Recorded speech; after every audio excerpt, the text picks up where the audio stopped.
여러분 안녕하세요. 저는 NFBG 사이드에 나왔습니다. 오늘 발표할 프로젝트는 바로 1990년대 거품경제 과연 어쩔 수 없었던 선택이었을까 입니다. 자, 1987년에 박종철 고문자 사건으로 그 제5차 공화국을 향한 분노가 전국적으로 표출하게 되고, 그리고 민주화 세력이 갑작스럽게 부상하기 시작했습니다. 자, 그 이전에 1985년 총선 이후에 시민당은 민주제 개헌 1000만 명 서명 운동을 하며, 민주당은 국회에서 여야 합의로 헌법 개정 특별위원회를 발족한 상황에서 전두환 대통령이 이를 반대하는 호언 조치를 1987년 4월 14일에 하게 됩니다. 자, 그래서 1960년부터 시작되어서 대학교, 종교 위주로 이동된 민주화 시위 세력이 개헌 분위기와 치자 사건으로 6.10 민주항쟁을 전국적으로 일으켜서 6.29 선언과 9차 개헌안으로 6차 공화국을 1988년 2월 25일에 시작하게 만들었죠. 자, 그래서 1988년 총선에서 민주화 세력과 함께 주도하던 평화민주당을 비롯한 통일민주당과 신민주공화당이 의석 다수를 차지하는 여소야대를 되었지만, 다음 해 1990년에 김원삼이 3당 합당으로 여야 우파로 조정하며 92년 대선에 당선한 뒤 하나의 숙청, 정치 세대 교체, 역사발을 세우기로 기존의 군부 세력을 악화시키게 됩니다. 자, 그 사이에 미국 출장을 다녀오고 정치에 복귀한 김대중은 민주 세력의 중심으로서 젊은 386 세대를 등용하며 대선에서 김종필을 비롯한 국제 세력과 연대하는 상황에서 IMF 사태가 발생해서 이에 따른 영향을 당선한 다음에 지금의 IT 산업과 외국 자원으로 침식된 금융규제가 성장하게 만들었죠. 자, 이것은 참고 자료의 요약본인데요. 만약에 이것을 읽고 싶다면 유튜브를 잠시 멈추거나 그 기사에 관한 주소를 알고 싶다면 제가 쓴 유튜브 설명 하단을 보시면 됩니다. 자, 1986년부터 1989년까지 3조 호황이 있었는데요.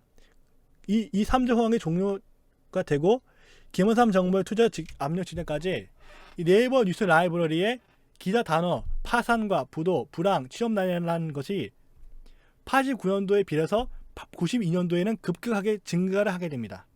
자, 그래서 이 92년도 기사를 보게 되면 부도와 대조 취업난이 심해졌다는 것을 알 수 있고, 그리고 우리 거품 경제 언제까지 구조적 불황에 빠져들 우려 높다고 전문가들이 긴급 진단을 하게 됩니다. 자, 그래서 이 인구의 관점에서 베이비 부모가 1955년부터 1974년, 즉 그들이 취직하기 시작한 시기에 불황이 터지게 된다면은 그들이 20세에 졸업하고 26세까지 대학과 군대 다 다닌다면 26세에 취업을 할 것이고, 그리고 그 26세가 1989년부터 1999년까지가 1963년부터 1973년 취직자였습니다. 그리고 그들이 출산된 인구가 1110만 4628명으로 성별을 대략 2분의 1로 나누면 각 555만 2314로 나오게 됩니다. 자, 그래서 이게 불황이 닥친 상태에서 현실화로 될 수 있는 가능성은요, 청춘이 취업에서 낮은 고용률로 지속적인 실패를 경험한다면은 이게 적극성을 상실하게 되고, 그리고 컴퓨터를 통해서 커뮤니티 대화와 문화 활동을 하게 됩니다. 즉 한마디로 히키코모리처럼 되는 거예요. 그리고 이는 한일 교류를 증가시킬 수 있는 그런 친일 작업이 일어날 수 있다는 점이죠. 특히 일본어를 배우게 유도하며 친일이 확산되는 정부와 주제를 투입할 수 있다는 점입니다. 자, 그리고 이 민주화 세력의 정치 진전의 시기에 경제 불황이 터지게 된다면은 대다수 국민들은 이 경제 성장에 위해서 과거 그 자체를 익혔던 군부 세력의 부활을 원하거나 그게 되는 명분을 될 수 있는 것이고, 그리고 일본의 금융 공제 영향력을 높일 수 있다고 저는 봅니다. 따라서 일본 패권을 악화시키기 위한 한국 산업 키우기와 일본의 지원으로 군부가 세운 경제 기반 제거의 실패율이 높아지게 됩니다.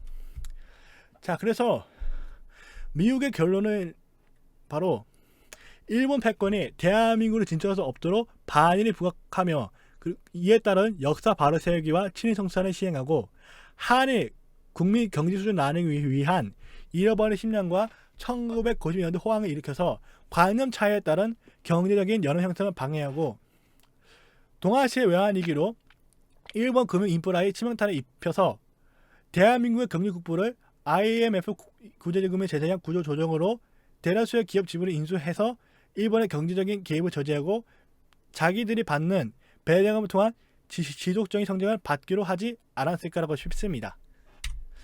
자, 여기서 차례인데요. 동남 사태 이후 일본 금융기관은 급격하게 무너지게 됩니다. 자, 세 가지 기사에서 우선 이 97년 11월 26일의 기사를 보게 되면 일본의 금융기관들이 어려워진 자금 사정으로 대한민국과 동남 국가에게 빌려준 빚을 회수하려는 경향이 아주 뚜렷하다는 주장을 당시 한국은행 도쿄 사무처장이 하게 되고, 당시 대한민국의 12개 은행 채무가 24조 원, 즉 2021년 11월 5일 기준으로 1186억 6.50으로 환전하면 약 203억 달러로 이 당시 일본이 한국에게 빌려준 여러 금융기관의 채권으로 볼 수 있습니다. 자, 97년 11월에 이 기사에서는 1997년 11월에 타카쇼쿠 은행과 야마이치 증권과 도쿄시티 은행, 산후증권이 4개 기업이 파산하게 되며 처리 방식에서 세 가지, 즉 우선 정렬 청산으로 일자리 감소가 이어질 수 있으며 합병과 업무 양도로 자금 지원을 하고, 그리고 세 번째는 새로운 금융기관을 설립해서 우량 채권만 가지게 하고 보유 채권은 그 담당 은행이 처리하도록 만든 겁니다. 예. 자, 98년 7월 16일 기사에서 1998년 3월에 일본이 스스로가 금융 시스템 안정 대책을 펼치게 되며 1조 7천억 원의 공적 자금을 투입해서 18개 대형 은행에 지급하고, 그리고 이에 따른 1만 3천여 명의 삭감을 2001년 3월까지 하기로 약속했습니다. 그리고 같은 해 7월 2일에 발표에서는 가계은행, 즉 무너진 기관 부지관리 채권을 관리함으로써 금융 정상화를 목표로 두게 되었죠. 자, 여기서 가계은행이 나오게 된다면은 제 예측으로는요, 극단적인 자본 회수가 일어나게 될 것이고, 이에 따른 경제 성장 요소가 감축될 수 있다고 생각합니다.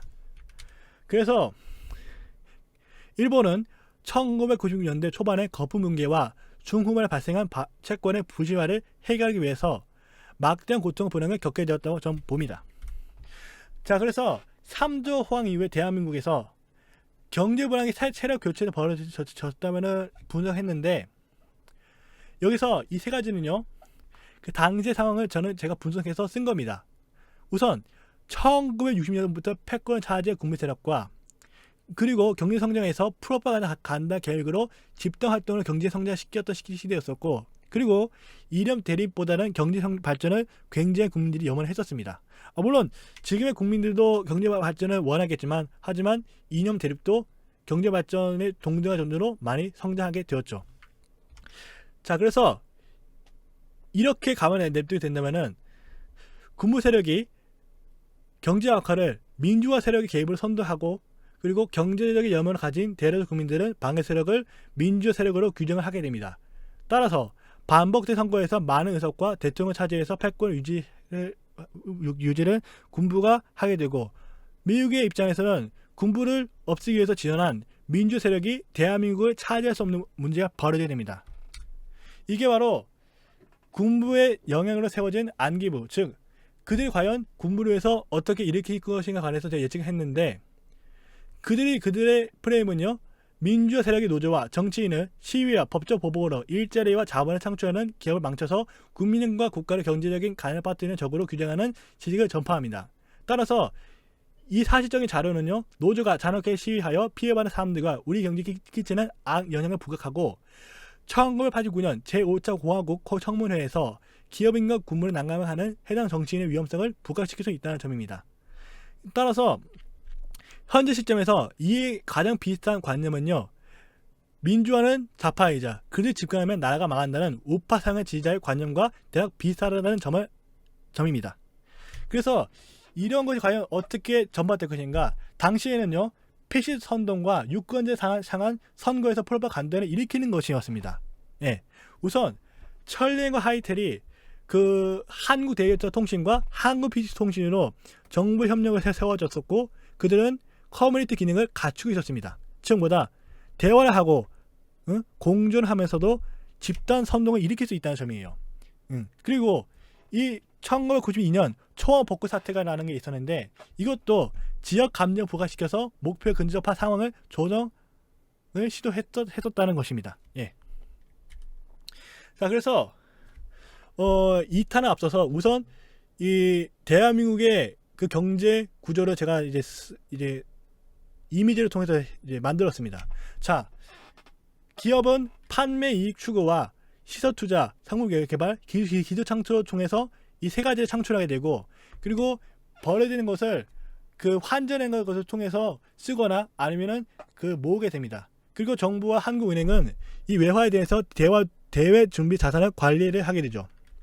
자, 그래서 이 외화를 쓰다 보면은 때때로는 채무가 벌어질 수 있는데 기업은 이 채무에 관해서는 채권과 채무를 관리한다면은 이 정부와 한국은행은 당위와 장기 외채를 관리를 하게 됩니다.